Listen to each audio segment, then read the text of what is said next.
為什麼中國古代沒有科學？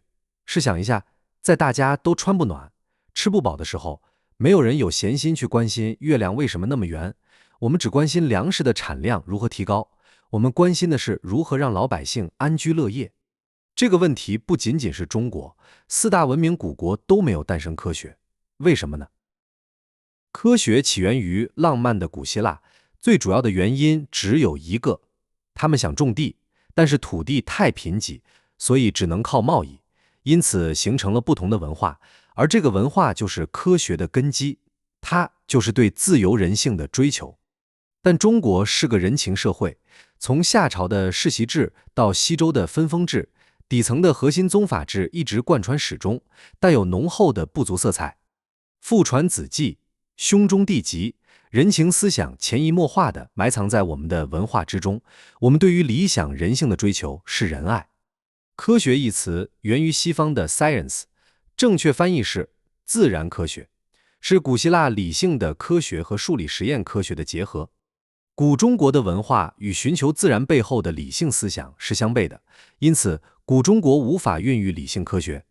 古希臘的科學根基是古希臘人出海貿易，是陌生人社會，更加遵從契約精神，不看情面，只看做事前定下的規矩。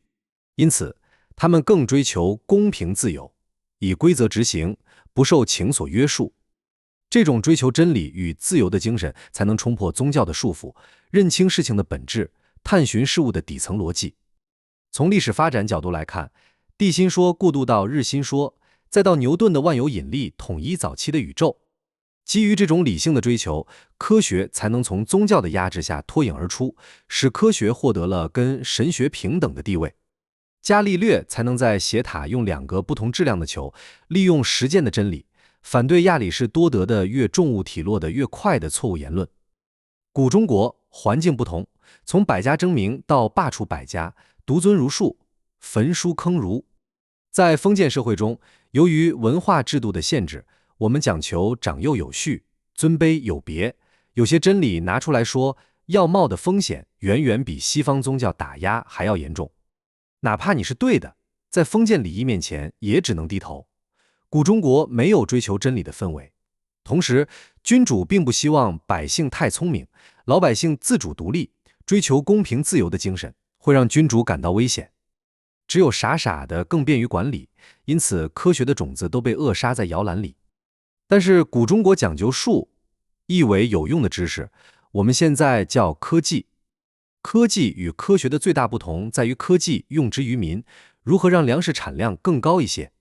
數學幾何技巧可以用於土地的測量，觀測星象是為了制定曆法與黃曆。據統計，宋朝之前，中國的發明創造占到了全球的70%之多。因此，科學沒有誕生在中國，也不是智力的問題，而是文化制度的問題。中華文明博大精深，這一點是全球都承認的事實。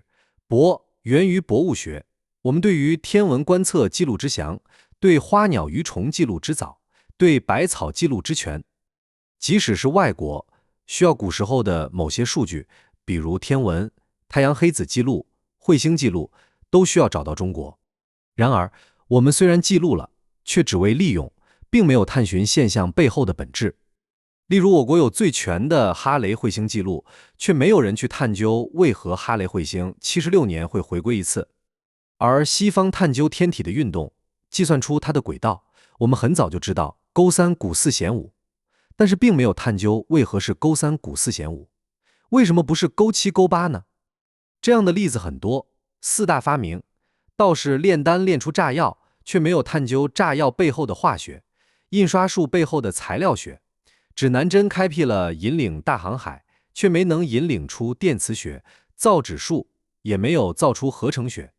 所謂的術看起來都可以貼近現實實踐，而後面的科學卻好像無處可施。